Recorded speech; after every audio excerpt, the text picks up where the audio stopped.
fourth webinar. We think this one will be really valuable to teams working in the land category to learn about a potential software tool you might be able to utilize on your projects this spring.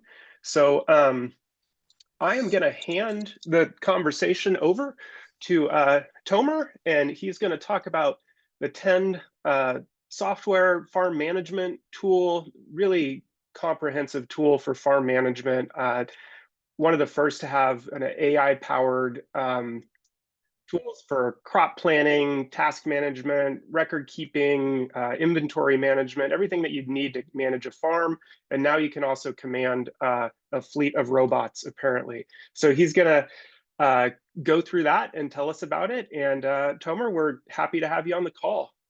I will stop sharing and you can kind of take over from here. Excellent. Thank you so much, Kelly. I just wanted to check, am I audible well? You sound good. Okay, and you can see the screen, right?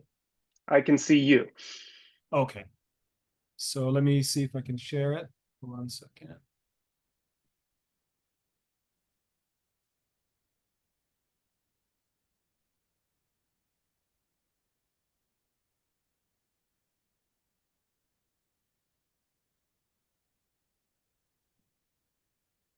Okay, double checking. Is my screen visible, the slide deck? I am just seeing the participants here.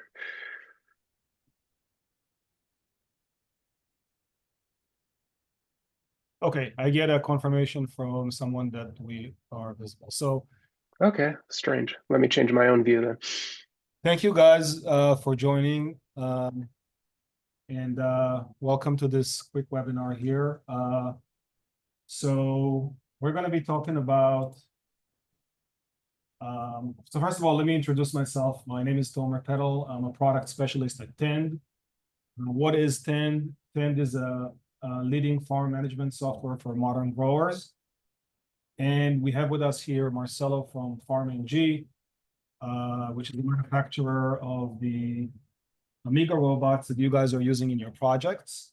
And I'm going to talk about how both of them work together to increase automation in the farm, and also how we implemented it, and share with you the implementation or a way to use this implementation in your projects as well. So yeah, a quick word on the agenda here. I'm going to introduce you guys to the Tend platform first. Then I'm going to show how the Amiga integrates with the Tend. Then I'm going to describe the cloud-based API that we've created to control the Amiga and how we can use it, how you guys can use it in your projects. And then we'll do some Q&A and talk about next steps. So Tend, let's start with Tend. Tend is a software used for farm management. One of its highlights is the ability to perform crop planning, generation of farming tasks, being able to manage those tasks, track those tasks, and a lot more things that a farmer needs. So I'm going to jump right into a quick demo here and show you what this looks like. So when a farmer uses our software here at Tend, typically they start by describing their farm assets on a map. So this is our test farm in Santa Cruz, California. What you start with usually is by mapping out your fields wherever you grow crops. And that's done using this tool here. You add a growing location. I've already added a couple of these for the demo here. The other thing that I added is beds. So within each field, there are going to be beds for growing the crops. Okay. And I also added, what you'll see here, you'll see these green lines. These green lines are paths for the Amiga. Our Amiga is currently stored over here, the robot. So these are paths that tell the robot how to get to the field and then how to exit the field and go back to its original location, the storage location.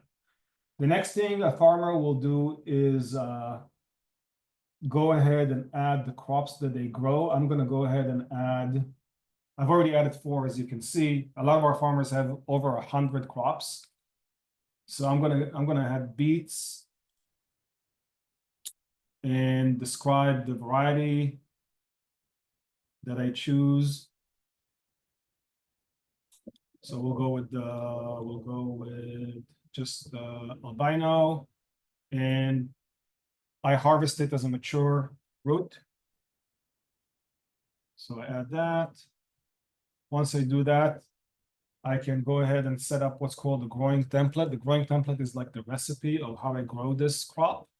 So the final location for it is in the ground. I started from seeds and I use precision sowing. Once I specify these parameters, I can go ahead and add a lot more information on what I do and how I grow this crop, including timelines, how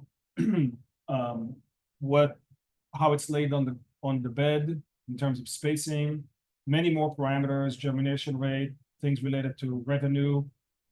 One of the more important things is the automated tasks. So the whole point of Tend is that when you create your crop plan, you also automatically create tasks. So by default, we'll have the precision and harvest, but we can add, for example, thinning on the field. Let's say we're gonna do it 20 days after sow, and repeat.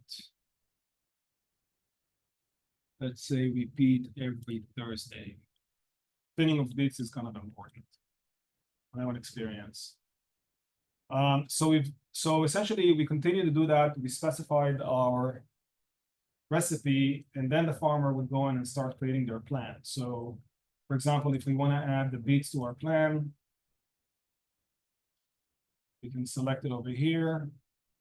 And let's say we want to grow 100 heads. Put 100. Okay, and then what happens is, as I do that, all this information populates on the left with how many seeds I'm going to need and what's the area that I'm going to require and so on, as well as dates. I can change the dates according to my plan. I can also adjust it later if needed. 6.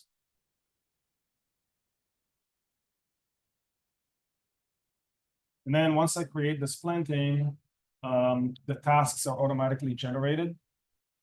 They're going to trickle on here. The thinning, the sowing, harvesting, and so on. At that point, the farmer would start executing their tasks. So, for example, the task we just added is over here with the beets. And you can assign the task to people. Like I can assign it to Ricardo or myself or other people that I have on the farm and so on. And there's a way to manage it on a calendar, so you can move tasks about as if the schedule changes. One other thing that is important is to assign planting to a location. So here we can see our fields. And we can see here. So we can drag and drop the plantings onto the beds and see if they fit okay. So yeah, this part is currently not working because it's a staging server, but we'll skip that part. Anyway, but in general, when it's working, you can assign the crops to fields and be able to see your utilization on the field. So we looked at mapping the farm, setting up the defaults, creating plantings, tracking tasks, assigning them to workers, and scheduling tasks. So now let's talk a little bit about the Amiga. So what we've developed here at Tend is the ability to use the Amiga as one of the equipment items in the task. I'll show you in a second. A task can have equipment associated with it, and the Amiga can be the equipment. We've created the proof of concept where we dispatch the Amiga to the field, and then we use arrow controls to fine-tune the location, execute the task on the bed, and then return to storage. So I'm gonna show you quickly what that looks like on the UX. let's see here. So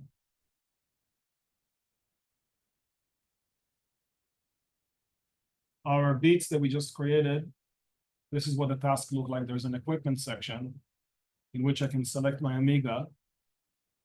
Okay, there's a couple of parameters that I can put in to tell it how to get to the field and how to return to storage. So I already pre-programmed this with those labels.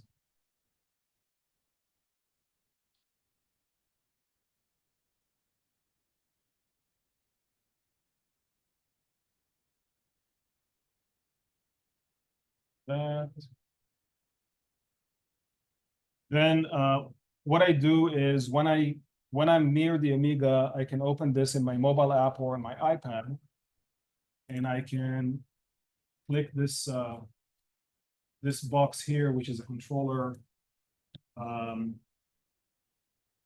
It's a way to basically control the Amiga in detail to execute the task. So right now we're seeing it as a red dot in our storage shed. This is actually live in real time. We're not going to be moving the Amiga for this demo because we currently don't have anybody there to monitor since this is a remote demo. But in general, you would be standing next to the Amiga and doing this. So the first thing we're going to do is we're going to set it up.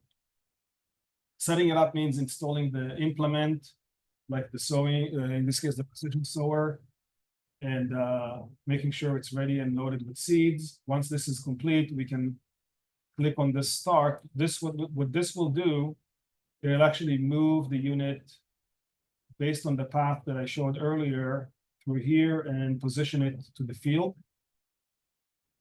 At that point, I use these arrows here to fine-tune the location in order to move it right in front of the bed where it needs to go.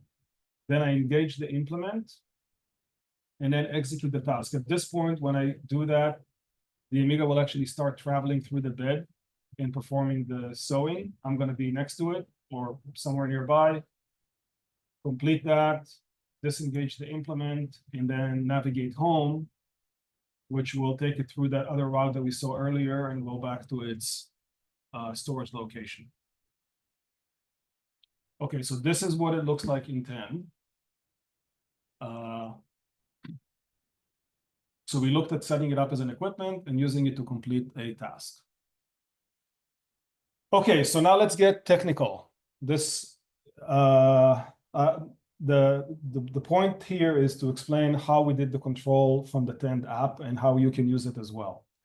So normally you need to be on a Tailscale VPN to control the robot. Our app is not on a Tailscale VPN. We have a mobile app, we have a web app. It's disconnected. How we created the Amiga Cloud API, what we call, and it allows you to control the robot from anywhere as long as you're authenticated. And it also simplifies the code. Instead of using the gRPC commands, you can use simple REST commands, as I will show. It's a public API hosted on the 10's cloud instance. Allows the remote control and also supports both movement and GPS. This is what it looks like in terms of architectural diagram. So you have your Amiga Cloud here, what we call, and essentially it's comprised of a Google Cloud server with this URL. It's inside a Tailscale with the Amigas that we want to control. So right now we have our test one in Rancho SoCal that I just showed, but you guys can potentially add your robots to this VPN. And then what happens is HTTP request comes in here and we convert that to gRPC and simplify the mechanism. There's some logic here to make a much simpler API call activate complicated things on the robot. And so now what I showed you is our staging server using it, but your apps can also use it, or you can set up your own. I'll talk about that in order to control the robot via this cloud interface. This can be a mobile app, a web app, or anything else. So let me talk a little bit about this API. So basically, it's very straightforward and simple to use. You have get to get the GPS position. And then you can post movement commands like forward, backward, left, and right with a duration. If you want to control, fine-tune this, these commands use the move, essentially, which is a higher capability API, which you can put the velocity and the angular velocity as well, so you can control if the robot's going straight or turning and how fast. There's a stop API as well. And then one other one is what we call follow. And the idea with follow is that you give it a list of waypoints loaded to the longitude and correction factor, and it will follow that path, essentially. And then anytime you can do a status check to see what the robot's doing in terms of its activity with the API. Okay, so how can you use this? If you want to use it as well, you can email a request to me, put this in the subject title. Currently, we're limited to supporting up to 3 accounts in our cloud instance just because of bandwidth.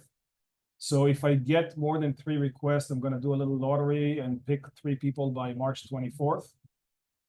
If there is a lot of demand for this and people really want to use it in their projects, I can offer this in an open source format where you can set it up in your own cloud.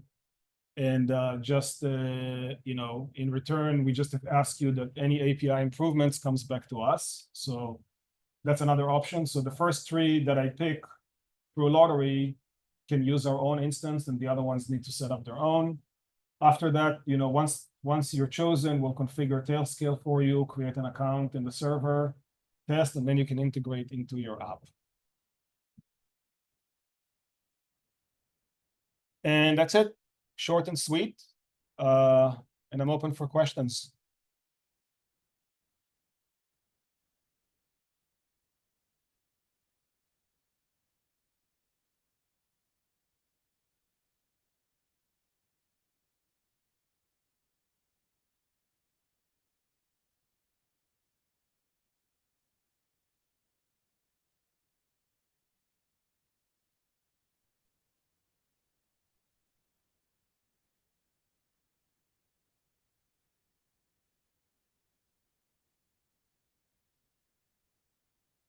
Hey, Tomer, looks like there's one in the chat there. Could you talk Okay. about latency with your API calls? Sure. Yeah, it's actually very fast. For example, when I click on the when I click on this arrow, less than a second later, the robot would move. Extremely fast.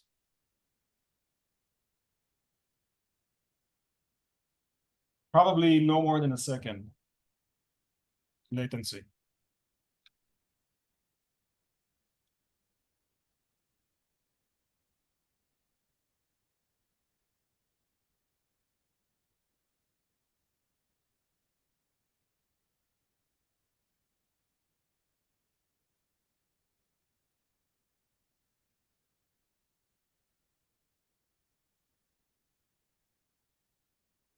All right, guys. If there's anything else, feel free to just chime in, tap it in the chat. We also, Tomer, thank you. Sure. Really appreciate running through that, the demo, the offer for the teams to be able to utilize this in their projects. Really appreciate the support from you. We'll give you guys a few more seconds to think about questions, but I know we also have Marcelo on the line here from Farm-ng. And while we're kind of waiting, Marcelo, I wondered if you had any updates or anything you wanted to share from your desk about the teams you've been working with, maybe, you know, things that have been coming up lately that you can kind of report back on. Anything to share? Nothing in particular. I think it's we started seeing you know, the projects coming up, like the summaries. Really excited to see what you guys are working on. You know, very high level stuff there. I would say, you know, I've been interacting with a lot of you. I saw, you know, a lot of the names that I'm interacting here via email or discourse. I would say Well, yeah, keep the questions coming, and the earlier you guys get to us and ask questions, the better. And don't leave it to the last minute, because integration and everything working is difficult. So send your questions our way as soon as possible. Great. Thanks, Marcelo.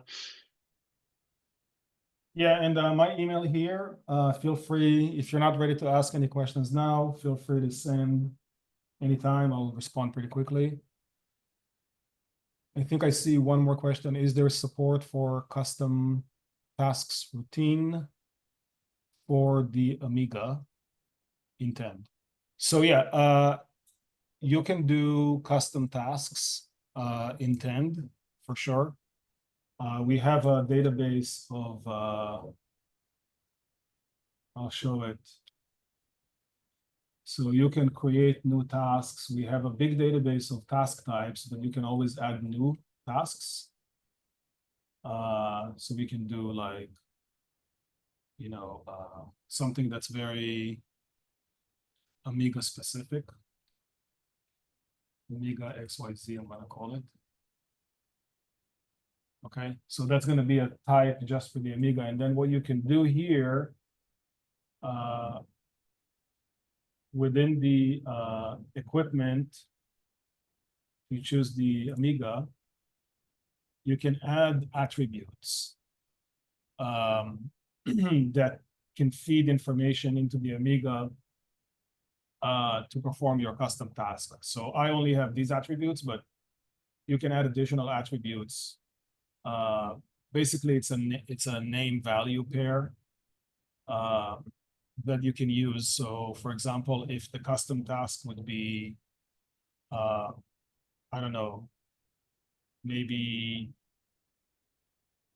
go to the, I can't think about, maybe just go to the charger or something like that, or charge yourself, right? Something specific to that.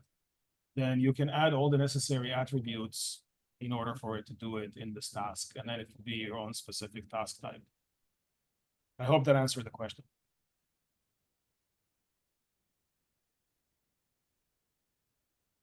Thank you.